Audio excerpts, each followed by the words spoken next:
Olá, sejam muito bem-vindos, muito bem-vindas a mais um Fala Cultura, hoje quinta-feira, dia 18 de fevereiro de 2021.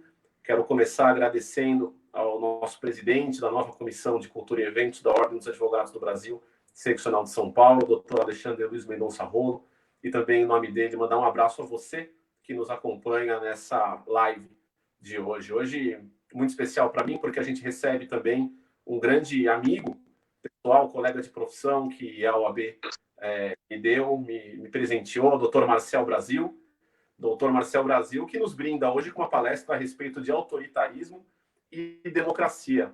Antes de passar a palavra para ele, por gentileza, doutor Marcel Brasil, uma boa noite. Me deixe, por favor, introduzi-lo.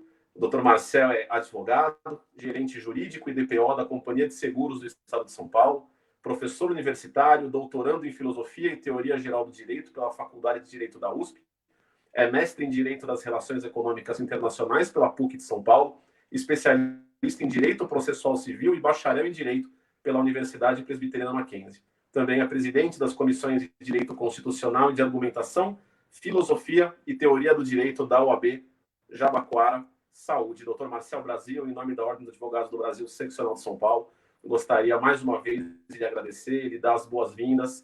Muito obrigado por estar aqui. É uma satisfação imensa estar contigo aqui hoje. O doutor, que é um grande conhecedor desses temas relativos à teoria geral do direito, à filosofia, também à argumentação, e hoje nos vem brindar uma aula com um tema, além de interessantíssimo, importantíssimo, especificamente pelas razões do que vemos vivendo no Brasil, no mundo, e também para que nós possamos nos inteirar e sabermos mais do que a pura informação que a gente recebe, mas para que a gente também aprenda a pensar em cima daquilo que chega até a gente. Doutor Marcel Brasil, seja muito bem-vindo, muito obrigado por estar aqui conosco. A palavra é sua, eventualmente te peço permissão para fazer também a pergunta dos colegas, fiquem à vontade para mandar as suas perguntas via YouTube, via Facebook. E eu também já vou te pedindo a permissão para eventualmente fazer umas intromissões conforme a minha curiosidade ficar aguçada e a gente poder bater um papo. Muito obrigado, uma boa noite, seja bem-vindo. Doutor Felipe, boa noite. Muito obrigado pela apresentação, muito generosa, né? Na sua pessoa, eu cumprimento a Comissão de Cultura e Eventos e a diretoria da seccional da OAB São Paulo. Quero aproveitar e mandar um abraço para todos os nossos amigos da OAB Jabaquara, né? E aproveitando para mencionar, né, você é um colega também do Mackenzie, né? Nós somos lá, o nosso berço no jurídico, né, de graduação. E hoje foi um dia interessante porque nesse ano de 2021 eu completo 20 anos de quando eu entrei na faculdade, né? E aí a gente olha para trás e pensa, meu Deus, eu tô ficando velho, né? Faz parte, né? A gente vai ficando mais velho e a tendência, né? A gente tenta melhorar com o tempo, né? O tempo passa para todos nós, isso é uma coisa muito bacana. Com certeza. E reforçando, né, seus pedidos, né, na verdade, eu recebo como ordens, né, você fica à vontade para interromper quando quiser, fazer as suas, diria entre aspas, intromissões, né, que vão ser ponderações muito bem-vindas, né, sobre a nossa temática de hoje, e também convidar toda a nossa plateia, a nossa audiência, para encaminhar os seus questionamentos, né, na medida do possível, né, do nosso conhecimento, nós vamos tentar responder e debater da melhor forma possível, né. Bom, sem maiores delongas, autoritarismo e democracia, né, vamos falar um pouco sobre esse tema. E aí eu estruturei ele da seguinte maneira, né? A ideia é falar um pouco mais sobre autoritarismo, né? Democracia, né? Eu diria, falando inicialmente, né? Não temos a intenção de aprofundar muito a temática da democracia, né? Basicamente significa a participação do povo no processo político, né? E aí, por processo político, eu vou entender aqui não somente o processo que ocorre no poder legislativo, né? No poder executivo, mas o processo que envolve a cidadania de forma geral, né, em todas as nossas relações sociais. Isso aqui que nós estamos fazendo, de alguma forma, também é um processo político, né, porque nós estamos aqui, em nome da nossa instituição de classe, tentando, de alguma forma, provocar uma discussão, trazer temas, né, sem nunca querer ser dono da verdade, né? A minha intenção aqui não é trazer uma verdade absoluta, né? Porque isso fugiria completamente do enfoque filosófico, né? Como diz o professor Tércio Ferraz, né? O enfoque filosófico se caracteriza pelo pensamento zetético, que significa basicamente você enfatizar a pergunta em vez de enfatizar a resposta. Ou seja, aqui nós não queremos nos prender a pressupostos, né, rígidos, nada do tipo. A ideia é tentar desenvolver o pensamento de forma coerente, de forma crítica, e crítica não no sentido de simplesmente apontar defeitos, né, mas de trazer considerações pertinentes, na medida do possível, né? Então vamos lá, né? Autoritarismo. Essa noção de autoridade, de autoritarismo, eu trago aqui o pensamento de duas autoras que se chamam, uma delas se chama Denise Hollenberg e a outra, eu me lembro do sobrenome dela agora, é Quadrati, né? São historiadoras que têm uma concepção muito interessante do que significa autoritarismo e ditadura, né? Elas têm um livro, depois eu trago aqui o título para vocês, em que elas apresentam essa ideia de autoritarismo não como um fenômeno ligado ao regime político propriamente dito, né? Mas como um fenômeno mais ligado à cultura, autoritarismo como um produto social. E com isso, o que elas querem enfatizar? É muito comum nós pensarmos, por exemplo, né, no período da ditadura militar, independentemente se você é um saudosista desse período ou se você é totalmente contra, né, o período da ditadura militar, ou se você entende que teve prós e contras, a questão é, o fenômeno autoritário, ele não vai estar presente necessariamente numa ditadura, ele vai estar presente em períodos diversos da história. E no Brasil nós podemos verificar isso com muita clareza, né? A ideia é, o, o fenômeno ditatorial, propriamente dito, né, em que você tem uma concentração de poderes na mão do governante, né, e temos, né, episódios recentes, inclusive, né, do deputado que foi preso por ordem do ministro Alexandre de Moraes e por decisão que foi confirmada pelo plenário do Supremo e vai ser analisada pela Câmara dos Deputados, né, ele fez uma manifestação, né, pregando, por exemplo, a volta do AI-5, que foi o ato mais duro, né, do regime militar. A ideia é, o fenômeno, a ditadura, ela não é algo que se implanta por si só e que se sustenta por ela mesma. Ela se sustenta porque ela tem respaldo social. Em alguma medida, as ditaduras elas vão ter respaldo, né? E essas historiadoras, Hollenberg e Quadrati, elas vão trazer um apontamento no seguinte sentido, né? Elas trazem um comentário bastante ácido, né? No sentido de que hoje em dia todo mundo não, né? Mas muitos pensadores que comentam esse período, né? Esse período da ditadura militar, dizem que eles eram resistentes, que basicamente todo mundo era resistente, todo mundo era democrata e o Estado era malvado, né? O Estado basicamente oprimia a população. Se era uma opressão tão grande, como que o Estado, como que a ditadura militar se sustentou durante 2 décadas, né? E voltando mais atrás ainda na história, né? Se formos pensar no período da ditadura de Getúlio Vargas, se formos ver, todo o período que Getúlio Vargas governou foi ditatorial, né? Ele assumiu mediante golpe, né? Na Revolução de 30, e depois de um tempo ele deu outro golpe e viveu e ficou ali, né, durante quase 2 décadas no poder, né? Getúlio Vargas, ele se sustentou no poder não somente pela força, né? Ele se sustentou também porque tinha uma empatia por parte da população, né?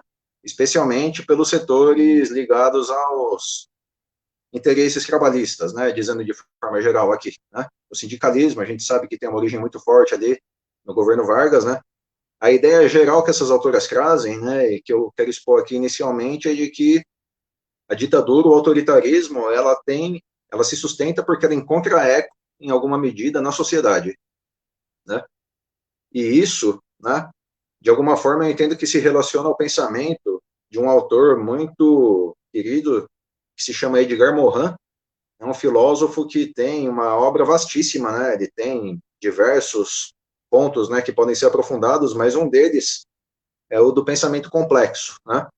O pensamento complexo significa você observar a realidade não somente pela ótica de uma disciplina específica. Por exemplo, se formos pensar na prisão desse deputado Daniel Silveira, né, que foi preso agora por ordem do ministro Alexandre de Moraes, como mencionamos, né, a decisão foi confirmada, né. Segundo, se formos aplicar o pensamento do Morin, o correto não é você analisar essa prisão pela ótica estritamente jurídica.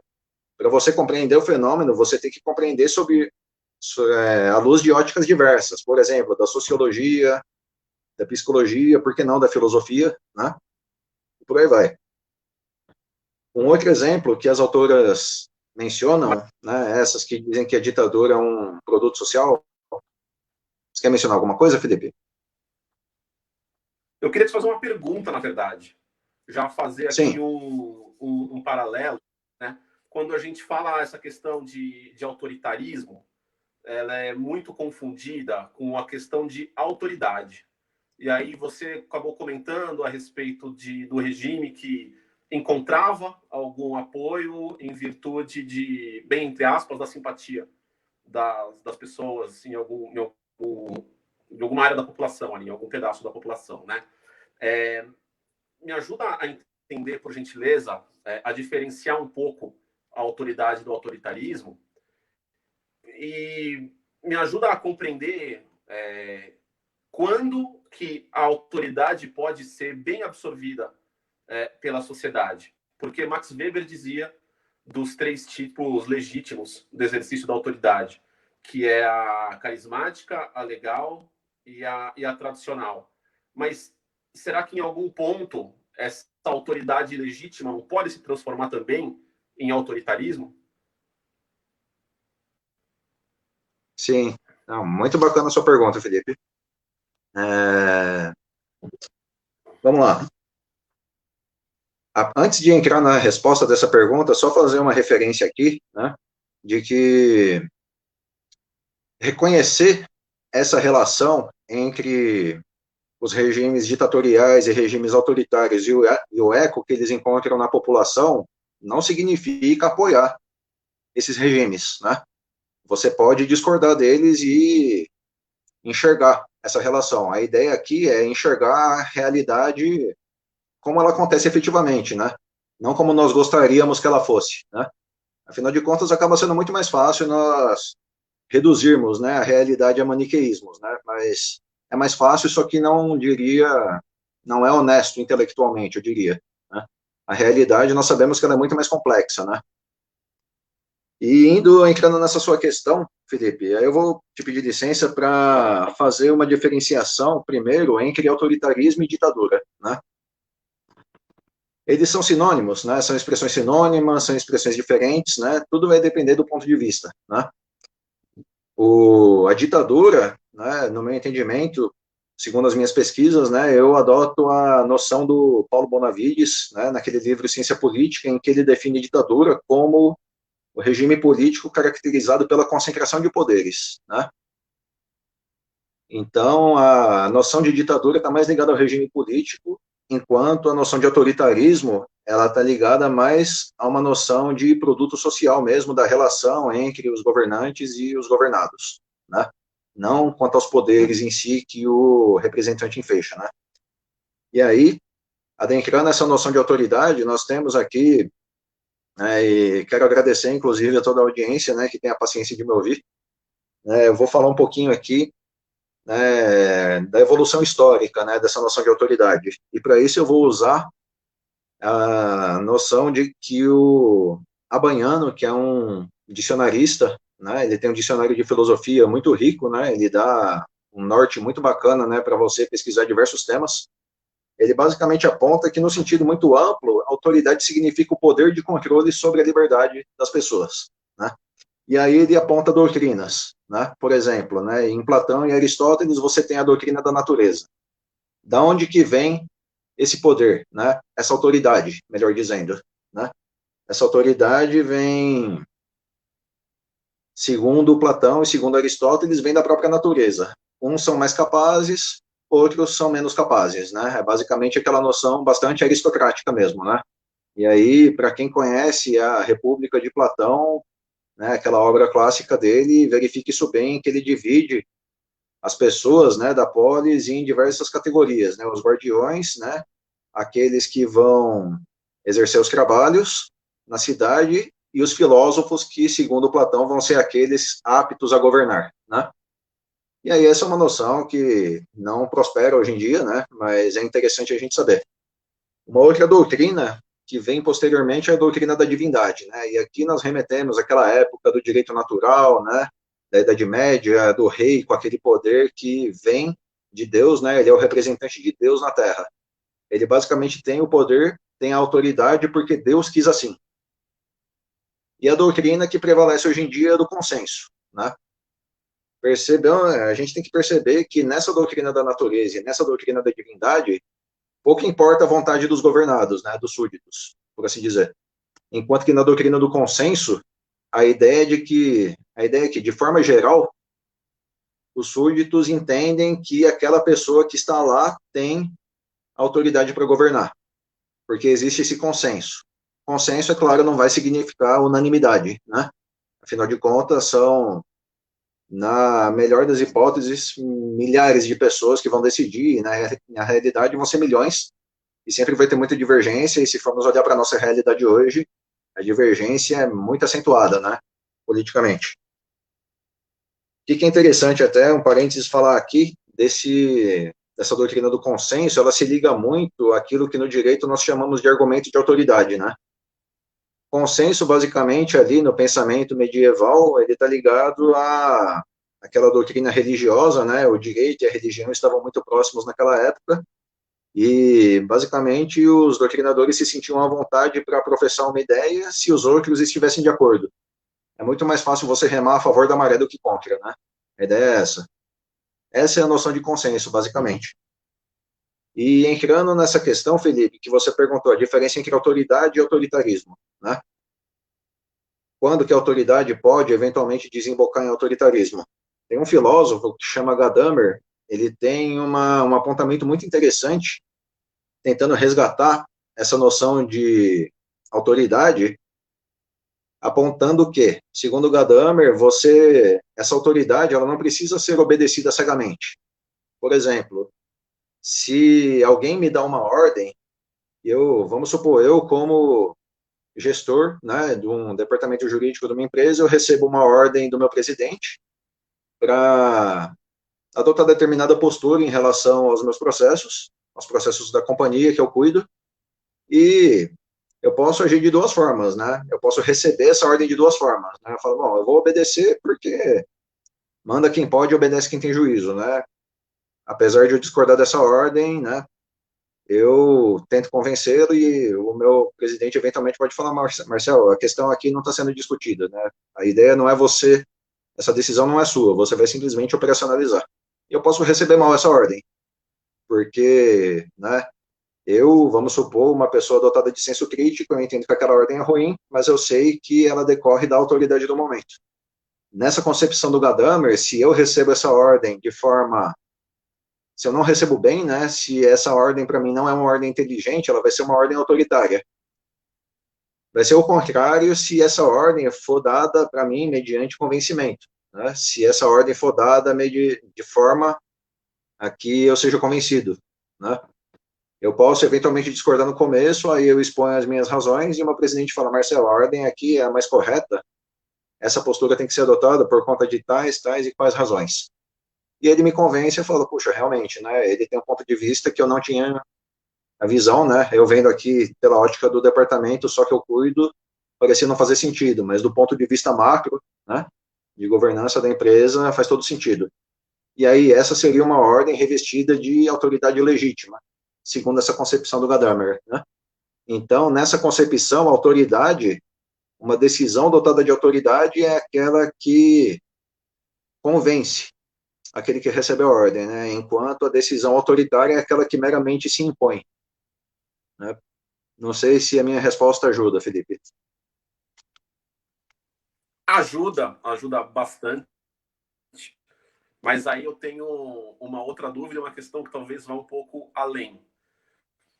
Sim, A gente vê muito, eu gostei do seu exemplo do ambiente de trabalho, porque aí também entra um pouco na seara que eu atuo na advocacia, que é o do direito do trabalho, e a gente vê muito a questão do empregado, do subordinado, que aceita uma ordem.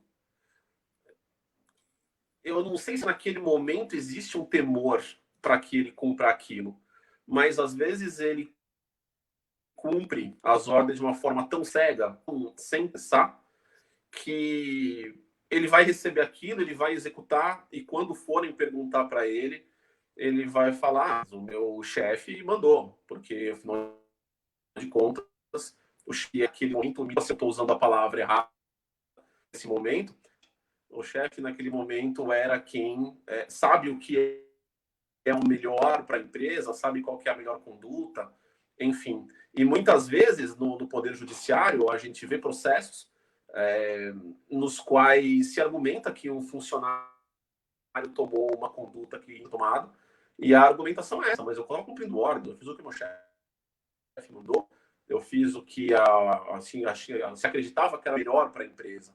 Nesse contexto, essa seria autoritarismo, ou ela seria mais uma questão do carisma, ou do tradicionalismo? Eu fiquei um pouco confuso nessa parte. Se você puder me ajudar a entender, Marcelo, agradeceria imensamente. Desculpa, Felipe, cortou um pouco no final, bem. Eu ouvi até a parte que você falou do recebimento da ordem, de exercer de forma cega, né, as atribuições.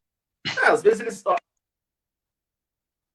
Isso, aí nesse contexto, o, o empregado, né, ele estaria agindo sob autoritarismo ou sob autoridade?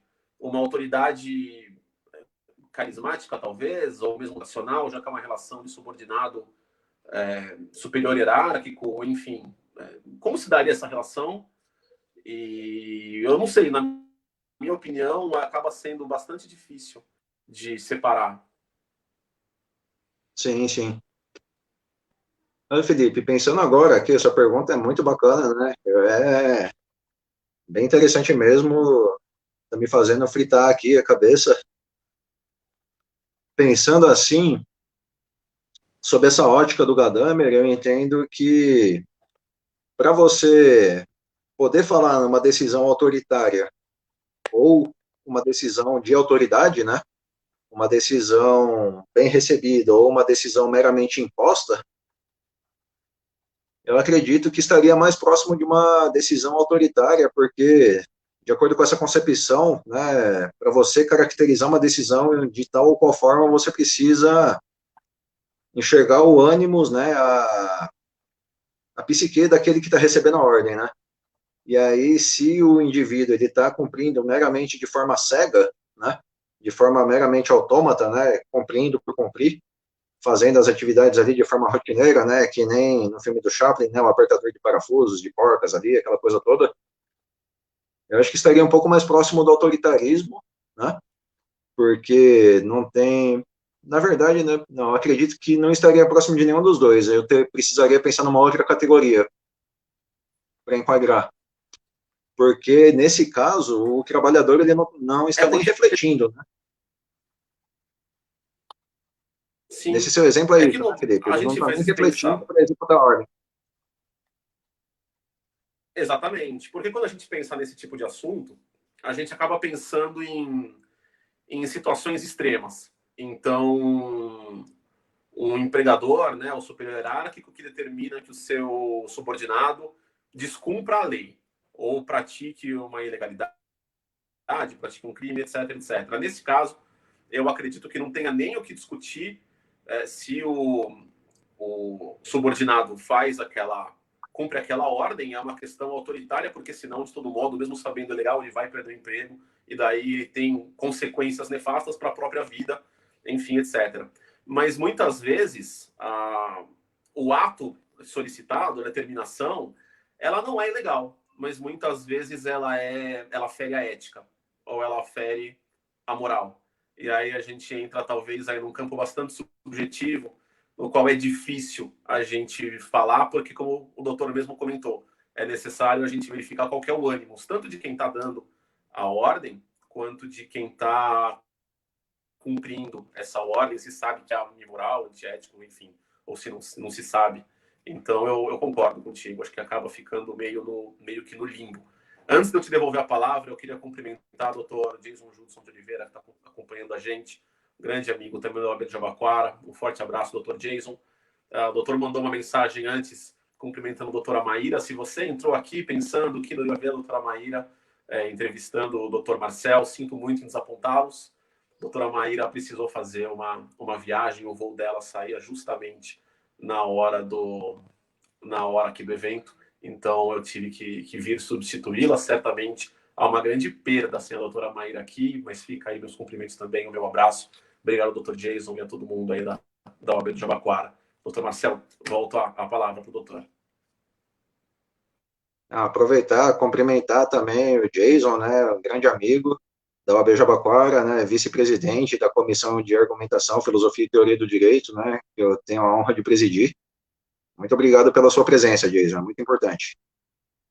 E também cumprimentar todos que mandaram mensagens aí, nos cumprimentando, né?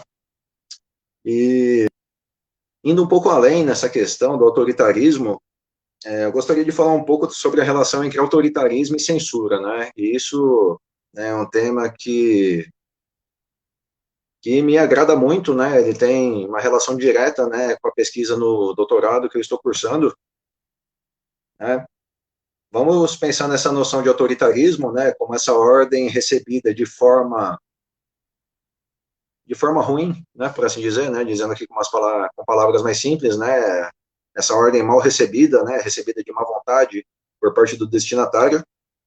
E vamos pensar na censura, né? Censura a gente tem em várias manifestações da sociedade, né? Nós temos a censura em relação à imprensa, nós temos a censura em relação às artes, e especialmente a censura que mais me chama a atenção é em relação às artes, né? Especificamente em relação ao teatro, né? Na minha linha de pesquisa, eu vou focar na obra do Nelson Rodrigues, né? É o maior dramaturgo que o Brasil já teve, né? Segundo a opinião de muitos, né? Não diria que é uma opinião unânime, né? Porque, como diz o próprio Nelson, toda unanimidade é burra, né? Essa é uma própria afirmação generalizante, né? Muito interessante. E censura, o que a gente vai entender por isso, né? Censura é basicamente uma restrição à liberdade, né? Se formos pegar aquela noção que o Nicola Baiano traz, de que a autoridade, em sentido amplo, é toda restrição à liberdade, a censura, em tese, é uma forma de autoridade, porque ela vai restringir a liberdade, né? Censura, ela pode acontecer tanto de forma prévia como de forma posterior, em relação a determinado ato. E isso tem muito a ver com aquilo que nós falamos no começo, de que o autoritarismo é um produto social, porque na história do nosso país, né, se formos analisar diplomas legislativos, e não precisamos nos aprofundar muito, né, nós verificamos que a censura decorre muitas vezes da vontade da própria população, né? Na época do Império, tem um decreto que foi emitido por Dom Pedro II, que basicamente regulamentava a censura ali naquela época, e as considerações que ele faz antes de emitir esse decreto são muito interessantes, né? Ele menciona basicamente que determinados setores da população entendem necessário restringir algumas atividades, né? Enquanto outros entendem que essas atividades devem ser liberadas, né? E diante desse conflito, ele regula, né? E ele coloca um regulamento dizendo que as atividades artísticas deveriam, antes de ser as atividades teatrais, né? Dizendo melhor, naquela época não tinha cinema. As atividades teatrais, antes de serem veiculadas, deveriam passar necessariamente pelo crivo do Poder Executivo. E aí, se formos ver, posteriormente, né, já no século XX, em São Paulo, especialmente, né, nós percebemos que São Paulo tem uma realidade de, como que eu posso dizer, de vanguarda acaba sendo um termo positivo, né, que denota uma certa positividade, e eu não gosto de associar a censura com nenhuma positividade, né. Eu, valorativamente, sou contra, né, mas pioneira, né. O Estado de São Paulo tem uma postura pioneira em relação à censura, né, e você percebe isso na censura que o Nelson Rodrigues sofreu, né? Ele teve peças censuradas, inclusive no período entre as ditaduras, né? Nelson Rodrigues nasceu em 1912 e faleceu em 1981, né? E durante o governo do Juscelino Kubitschek, né, na presidência do país, e Jânio Quadros no governo estadual, ele teve uma peça censurada de forma totalmente discricionária, né, arbitrária, melhor dizendo, né, discricionariedade não pode ser sinônimo de arbitrariedade. Ele teve uma peça que foi classificada como imoral, violenta, né, psiquiátrica, porque somente algumas determinadas pessoas com a personalidade mais forte poderiam assistir, né? Segundo aquele censor, essa peça teatral chamada Senhora dos Afogados era isso. Se você for ver, era uma peça realmente violenta, né? Mas você dizer que a peça é imoral e que a peça, por isso, não podia ser veiculada, né? Isso, no meu ponto de vista, acaba mostrando uma necessidade que algumas pessoas têm de tutelar, né, a nossa sociedade. É como se o público não tivesse o discernimento para escolher o que é bom e o que é ruim, né? É uma coisa muito curiosa e mesmo na época era vigente a Constituição de 1946 que proibia, né? Não, perdão, a Constituição anterior proibia a censura e São Paulo, apesar dessa proibição constitucional, criou um órgão aqui no estado de São Paulo, vinculado à atual Secretaria de Segurança Pública. Esse órgão se chamava Secretaria de Diversões Públicas, foi extinto em 1970, e foi um órgão criado no período em que era proibida a censura no país, juridicamente, mas a coisa era tão forte aqui no nosso estado que o Poder Executivo teve amparo, né, teve autoridade, né, para usar a nossa palavra do momento aqui, para implementar essa censura no nosso estado. E basicamente proibiram a peça e morreu por aí, né? Tem especulações até de que Nelson Rodrigues sequer soube que essa peça foi censurada, porque em outras oportunidades ele viajou para São Paulo para bater de frente com o governo, né? Houve peças censuradas e a imprensa paulista foi para cima, né? A mídia paulista bateu de frente com o Poder Executivo, e aí a decisão foi revista em determinadas situações, mas nessa específica a decisão prosperou. E isso mostra, né, justamente essa questão a linha tênue, né, entre autoridade e autoritarismo, né? Porque para assegurar sua legitimidade, em alguns momentos o Poder Executivo recua nessa questão da censura. Hoje em dia, a nossa Constituição, ela diz que a censura é proibida de forma...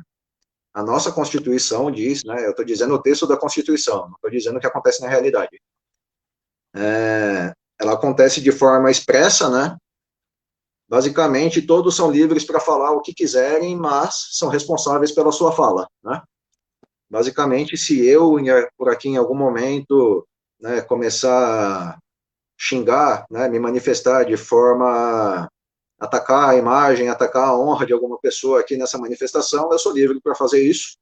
O Estado não tem o poder, né, jurídico de me tolher essa manifestação, mas eu vou arcar com as consequências, né? E isso se aplica tanto às artes como à imprensa, né? E diante desse contexto, eu quero mencionar algumas decisões do Supremo Tribunal Federal sobre a censura, né? Uma delas, para quem tiver curiosidade de consultar a decisão, é a ADI 4815 do Distrito Federal, que fala sobre autorização para elaborar biografias, né?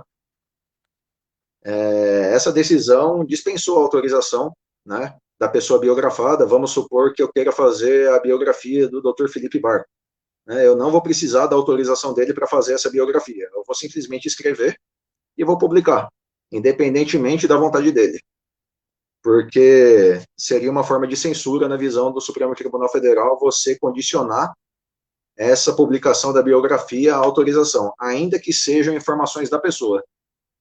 Interessante perceber como vai longe, né, essa questão da impossibilidade da censura. Uma outra decisão é da arguição de descumprimento de preceito fundamental número 130, também do Distrito Federal, que decidiu pela não recepção da lei de imprensa, né?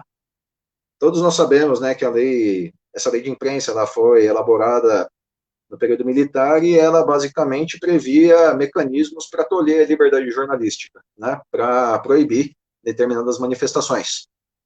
E o entendimento do Supremo Tribunal Federal é que essa lei não foi recepcionada em nenhum artigo, né? Recepção, caso tenha alguém aqui que não seja da área jurídica, é a situação em que você tem uma lei criada antes da Constituição e com a Constituição Federal, como a Constituição ela está acima de tudo, as normas anteriores elas têm que estar de acordo com esses preceitos constitucionais para elas serem recepcionadas, né? Para essa lei ser recepcionada, essa lei anterior. Caso ela não esteja conforme, a vigência dela para ali no momento em que passou a valer nossa Constituição. E o entendimento do Supremo Tribunal Federal foi no sentido de que essa lei de imprensa não foi recepcionada, de forma que a liberdade jornalística no Brasil, ela é, segundo o texto constitucional, totalmente livre. Mas caso algum jornalista publique alguma inverdade, a pessoa prejudicada pode pleitear as devidas indenizações, né, ou materiais ou morais no Poder Judiciário. E uma última decisão da ADI 2404 do Distrito Federal, que julgou inconstitucional uma multa prevista no Estatuto da Criança e do Adolescente. Essa multa era prevista para aplicar às emissoras de televisão que eventualmente veiculassem determinados programas em desconformidade com a orientação do Poder Executivo. Por exemplo, tem um determinado filme que, por ter violência, né, ou qualquer outro tema, né, que seja entendido pelo Poder Executivo como inadequado para menores de 14 anos, vamos dizer. Se for o Poder Executivo, em relação a esse filme, determina que ele só pode ser veiculado a partir das 22 horas. Caso a emissora veicule ele no horário anterior, seja de manhã, de tarde ou de noite, o ECA previa uma regra para aplicar uma multa. Porém, essa regra foi questionada e o Supremo Tribunal afastou essa possibilidade, né? Essa orientação do Poder Executivo é aquela classificação indicativa que nós verificamos, né? É muito comum verificar em filmes, em novelas, classificação 16, classificação 18, classificação 12, né? Que é a idade das pessoas acima da qual é recomendado assistir. A ideia é, o Poder Executivo dá a orientação, mas ele não dá uma licença, né? Ele não dá uma autorização para que a emissora de TV veicule, né, naquele determinado horário, né? Você aplicar uma multa, no fim das contas, é dizer que você está proibindo, né, aquela determinada veiculação. E a nossa Constituição de 88, né, esse é um direito que, se ele não for absoluto, ele é muito perto disso, né? O direito da liberdade de imprensa, ele vai muito longe, né? Nós podemos verificar aqui. E são basicamente essas considerações que eu tinha para fazer, né? Quero chamar o doutor Felipe Barco para fazer as suas considerações aqui e ficar à disposição da plateia.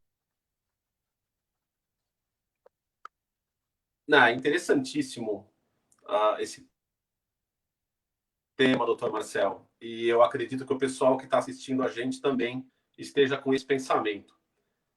O pessoal está aqui, inclusive, de colega.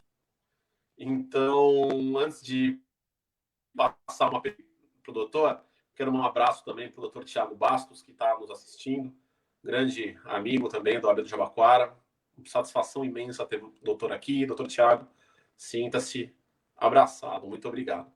Doutor Marcel, o doutor Jason está perguntando: em um Estado democrático de direito, amplamente orientado pelo princípio da dignidade humana e tudo o que decorre deste princípio, bem como diante dos princípios muito bem escalonados do direito administrativo, ainda é possível uma autoridade ser autoritária? Você fazer, né, um evento desse com um público inteligente, né? Eles mandam umas perguntas muito bacanas, né? Obrigado pela pergunta, Jason. Se é possível uma autoridade ser autoritária, eu acredito que, infelizmente, é possível, sim, né? Infelizmente é possível, não por uma questão de que o direito permita isso, né? Mas por uma questão de que a nossa sociedade, de que a realidade se impõe dessa maneira, né? Por exemplo, para determinadas pessoas, um determinado ato vai ser um ato autoritário, né? Enquanto para outras vai ser razoável, né? E o embate vai ser, né, o mais amplo possível, com toda a divergência, né? Se formos pensar na questão dessa prisão do deputado, né? Tem gente que fica no debate um pouco mais raso, né? Diz que simplesmente não gosto desse deputado, não gosto dele porque ele é radical, né? Então, eu acho que ele tem que ficar preso mesmo, eu acho que o Supremo Tribunal Federal foi bem, né? Mas aí, se você for perguntar para alguém da área jurídica, que analisa do ponto de vista técnico, e aí a gente verifica aqui que tem vários juristas, né? Por exemplo, aqui eu menciono a professora doutora Patrícia Mazzolini, né? E publicou uma manifestação discordando da decisão do Supremo Tribunal Federal em relação ao deputado, não porque ela entende que o deputado agiu bem em falar daquela maneira, né? Mas porque a decisão padece de fundamentação técnica, né? Eu não sou processualista penal, criminalista, né? Mas eu posso aqui indicar, né, só as questões de divergência, por exemplo, em relação à questão do flagrante, né? Tem bastante divergência, né? A crítica que essa professora Patrícia faz é de que essa interpretação que o Supremo Tribunal Federal colocou sobre o flagrante, né, para fundamentar a prisão do deputado, é uma ideia muito elástica que acaba tornando, por exemplo, qualquer crime contra a honra praticado na internet, você transforma esse crime em permanente, né? E aí, portanto, você pode prender qualquer pessoa em flagrante pelo crime, por algum crime contra a honra, né? O Jason comentando, uma pena que a Maíra não está presente, né? Está muito bem representada pelo Felipe, né, Jason? Mas realmente sentimos falta da Maíra aqui, né? Se estiver nos assistindo, Maíra, um grande beijo para você. E, resumindo a resposta, eu acredito que sim, é possível uma autoridade ser autoritária no nosso país, sim.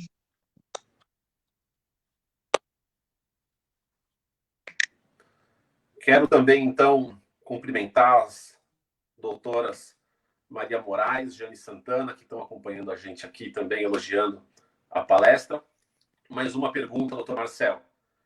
É Sim. sensata uma censura velada, cunhada em um povo do Brasil e cuja arte só tem cunho regionalizado? E como se resolve o conflito entre autonomia de vontade, liberdade de expressão e moralidade? É a pergunta do Tiago Bastos. Muito obrigado, doutor Tiago, pela sua pergunta, pela sua participação com a gente. Felipe, cortou um pouco. É possível colocar o texto dela, igual fizeram com o Jason? Ah, apareceu. Deixa eu ler aqui novamente. É Tá sensato no uma GC. censura velada, cunhada na moral, em um povo tão diversificado como o Brasil, e cujas artes não têm cunho regionalizado? E como se resolve o conflito entre autonomia de vontade, liberdade de expressão e moralidade? Ó, Tiago, né? Obrigado pela sua presença, o Tiago Bastos, um grande amigo, né? Nosso parceiro também na Comissão de Direito Constitucional. Eu acho que, na minha visão, nenhuma censura é sensata, porque, no meu ponto de vista, o que é o ideal é que a própria população, né, o próprio povo tenha discernimento, né, e o que caberia aí ao Estado é fornecer, né, a educação, né, para que as pessoas tenham esse senso crítico e saibam escolher o que é melhor, o que é bom ou o que é ruim para si, e, portanto, fugir, né. E aí podemos pensar aqui, né, naqueles humoristas, né, que fazem piadas homofóbicas ou piadas racistas, né? Por mais que seja, né, naquele tom de brincadeira, né, e aqui, longe de querer ser politicamente correto, né, por mais que os humoristas façam isso em tom de brincadeira e com base na liberdade de expressão, na minha visão, o que deveria acontecer é que o próprio público não deveria dar espaço à audiência, né, para quem fala, né, para quem pratica falas racistas ou para quem pratica falas homofóbicas, preconceituosas de forma geral, né? Eu acredito que qualquer censura, apesar disso, eu acredito que você proibir as pessoas de se manifestarem dessa forma não é uma coisa positiva, porque isso vai denotar a incapacidade que o povo tem de se tutelar em relação àquilo que é bom ou que é ruim. E essa questão que você me colocou de como resolver o conflito entre autonomia da vontade e liberdade de expressão, e tinha mais um tópico também, essa é uma questão dificílima, né? Eu acredito que ela não tem uma resposta imediata, né? Mas se formos pensar em liberdade de expressão, por exemplo, né, eu tenho a minha autonomia da vontade, eu tenho a minha liberdade de expressão, e nós sabemos que a liberdade de expressão ela tem limites, assim como a autonomia da vontade, né? Liberdade de expressão, eu tenho o direito de falar tudo, né? Inclusive a Constituição me assegura isso, na medida em que ela proíbe a censura, mas eu vou responder pelos meus atos, né? Então, do ponto de vista jurídico, e eu entendo que do ponto de vista moral, né, pelo menos na minha ótica de moral, isso está bem encaixado. A nossa liberdade de expressão, ela vai parar na medida em que começa o direito da outra pessoa. É uma questão, basicamente, de se colocar no lugar do próximo, né? Eu não vou agir de forma, de um modo que eu não gostaria que alguém agisse comigo, né? Por exemplo, né? Não tem como fugir da polêmica, né, gente? Vamos mencionar aqui um dos aspectos da fala, né? Daniel Silveira, que foi preso, independentemente dos aspectos técnicos da prisão dele, se é correto ou não, a fala dele foi de defender, né, um regime ditatorial, autoritário, né, na visão radical dele, é só o ponto de vista dele, de quem pensa igual a ele, que deve prevalecer. É basicamente essa a mensagem que ele passou, né? Isso eu não tenho como concordar, né? Discordo, né, e provavelmente se eu falasse isso para ele, seria chamado de comunista, né? Mas no meu ponto de vista, a nossa liberdade, ela para na medida em que você vai afetar o direito do outro, né? Então, por exemplo, se eu for fazer uma crítica, eu acho que é possível você fazer uma crítica ao Supremo Tribunal Federal, uma crítica institucional, inclusive propondo um novo formato, né? Eu acho que nada impede você de fazer isso, mas você pode fazer isso de forma fundamentada, sem atacar o Estado Democrático de Direito e sem atacar a honra das pessoas que integram aquela corte, independentemente dos atos que elas pratiquem, se você concorda com eles ou não. Vamos dar um exemplo. Se a gente for pensar que o Poder Judiciário, né, os órgãos, os juízes de carreira, né, são concursados, né, nós temos o quinto constitucional também, que é um processo seletivo para muitas pessoas mais difícil do que o próprio concurso público, né, para você conseguir adentrar o tribunal, né? Quinto constitucional, para quem não sabe, um quinto das vagas dos tribunais são destinadas a membros do Ministério Público e membros da advocacia, e passam pelo crivo da própria classe antes de chegar lá no tribunal, né? Nossa, eu falo tanto que eu acho que acabo até perdendo o fio aqui. Se eu perder muita linha, você me interrompe aqui, tá, Felipe? A minha garganta está um pouco ruim ainda, está me atrapalhando, desculpa, gente. Imagina. Se formos pensar nesse formato e comparar com os Estados Unidos, por exemplo, né, nós não devemos simplesmente pegar instituições de fora e importar para o nosso país sem a devida aclimatação, por assim dizer, né? Mas nos Estados Unidos, os juízes e promotores são eleitos. Nada impede que você desenvolva um raciocínio e chegue à conclusão de que seria interessante para o Brasil que os juízes também sejam eleitos. E talvez, especialmente, os ministros dos tribunais superiores, que são indicados pelo Poder Executivo, né? Os ministros do Superior Tribunal de Justiça, por exemplo, do Supremo Tribunal Federal, que passam pelo crivo político, né, na Câmara dos Deputados, né, no Congresso, e depois são indicados pelo presidente da República. Vocês estão ouvindo meu gato falando aqui? Acho que ele está um pouco cansado da minha fala. Não. Eu achei que que o áudio estava chegando aí, desculpem. Resumindo, a ideia é basicamente isso, né? Você pode chegar, fazer uma crítica, né, às instituições, mas sem ferir o Estado Democrático de Direito e sem ofender a honra das pessoas, né? Eu acredito que o discurso, que o direito em si, né, de você se expressar, ele pode ser exercido de forma saudável, mas não necessariamente vai ser, né? Vai depender muito do interlocutor, né, da pessoa que vai emitir, né, essa mensagem, e basicamente isso, né? Não sei se foi claro.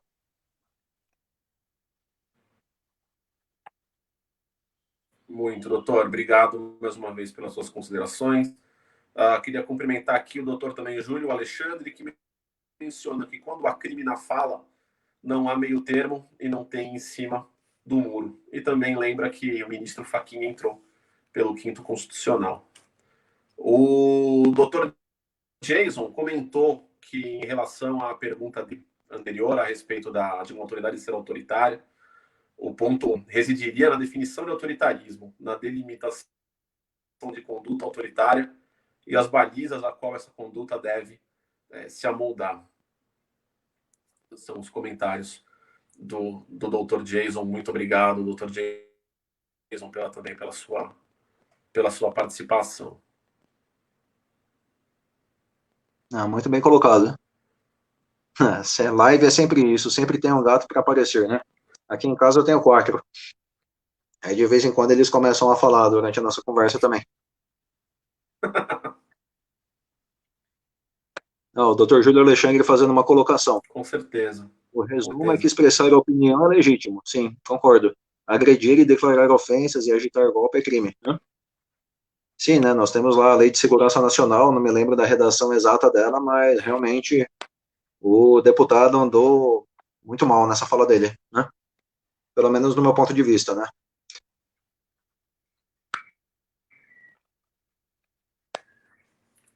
Com certeza, doutor. Com certeza.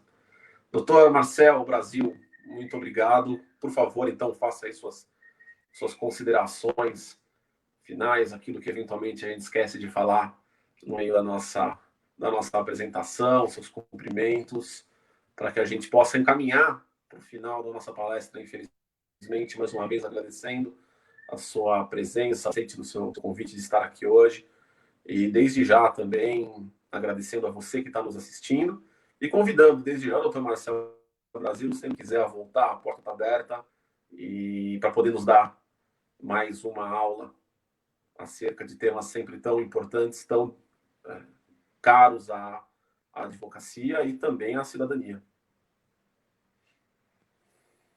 Doutor Felipe, muito obrigado, né? Eu costumo dizer que a OAB não convida, né? Ela convoca, né? E quando a gente recebe uma convocação dessas, é impossível recusar, né? Ainda mais vindo, né, dos amigos que fazem um trabalho excelente, né? Aí, né, começaram o trabalho lá na subseção da OAB Jabaquara e hoje, né, Dr. Felipe, doutora Maíra, né, fazendo um trabalho excelente na Comissão de Cultura e Eventos, né, que atualmente é presidida pelo Dr. Alexandre Rolo, né. Obrigado.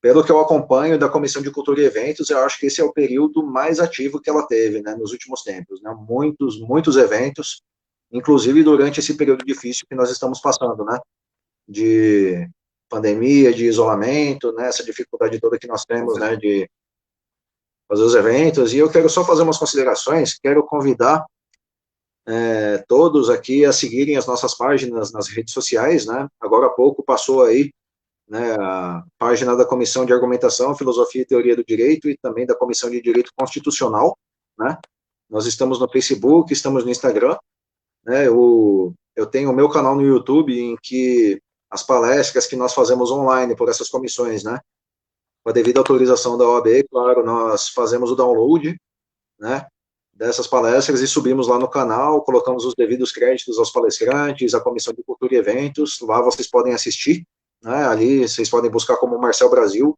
no YouTube vocês vão localizar, e quero aproveitar para divulgar o meu livro. Esse livro aqui é fruto da minha dissertação de mestrado, né? Ele não fala propriamente desses temas que nós mencionamos hoje aqui, né? Mas para quem se interessa por temas filosóficos, eu acredito que pode ser bem aproveitado, né? O livro se chama Kant e Direito Internacional Público, né? Tem o prefácio do meu querido professor Márcio Pugliese, né? Eu gosto de brincar que ele fez um prefácio que disputa até com o conteúdo do livro, né? Que é um professor Para quem não conhece, vale a pena consultar o currículo dele, né? E quem puder assistir às aulas dele, palestras, é um cara sensacional, né? Não sei se ele está nos vendo aqui, mando aqui o meu abraço. E eu fico à disposição da OAB, doutor Felipe, quando precisarem, quando quiserem me chamar, para mim é uma honra poder falar aqui para vocês. Fala, deixa eu ler o comentário do Júlio Alexandre. Muito bom, muito obrigado. Falar sobre as liberdades garantidas em nossa Carta Maior é sempre importante para não esquecermos das épocas duras de ditadura, sem trocadilho. Sim, exatamente. Né? A minha intenção em abordar esses temas de autoritarismo e censura, Júlio, é justamente o fato de que eles ficam permeando, né, a nossa sociedade, eles ficam pairando, né? São temas indesejados, mas que nós precisamos enfrentar eles de frente, né? Nós precisamos encarar a realidade de frente e não ficar com, né, como dizem, né, as autoras Hollenberg e Quadrati, não tentar enxergar a realidade como nós gostaríamos que ela fosse, né? Mas enxergar a realidade como ela acontece verdadeiramente, né? Ou fazendo aqui um trocadilho com Nelson Rodrigues, né? Enxergar a realidade como ela é, né? Efetivamente. Então, muito obrigado, doutor Felipe. Eu fico à disposição da OAB, de todos aqui, e agradeço pela presença de todos.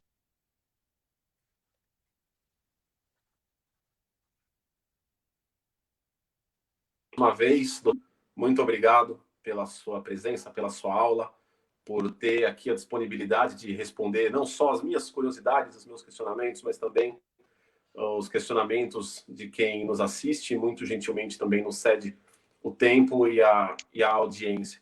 Eu queria fazer um agradecimento a pessoas que fazem tudo acontecer, que é nosso pessoal da nova Comissão de Cultura e Eventos, hoje na pessoa do Paulo e do Danilo. Muito obrigado pela ajuda, muito obrigado pela força, por estarem conosco nessa noite de quinta-feira. Muito obrigado a você que nos acompanhou até agora. Muito obrigado mais uma vez, doutor Marcel, em nome do nosso presidente da nova Comissão de Cultura e Eventos, doutor Alexandre Luiz Mendonça Rolo. Eu lhes mando um forte abraço. Também os agradecimentos à doutora Maíra por me pedir para fazer a substituição dela hoje. Infelizmente não pôde estar presente, mas certamente gostaria muito de estar aqui. Certamente também teria tido a condução desse evento muito melhor do que eu. Mas a gente faz o que pode, né, doutor Marcel? Muito obrigado. Uma boa noite. O convite fica para que retorne. Muito obrigado. Uma boa noite. Obrigado, boa noite.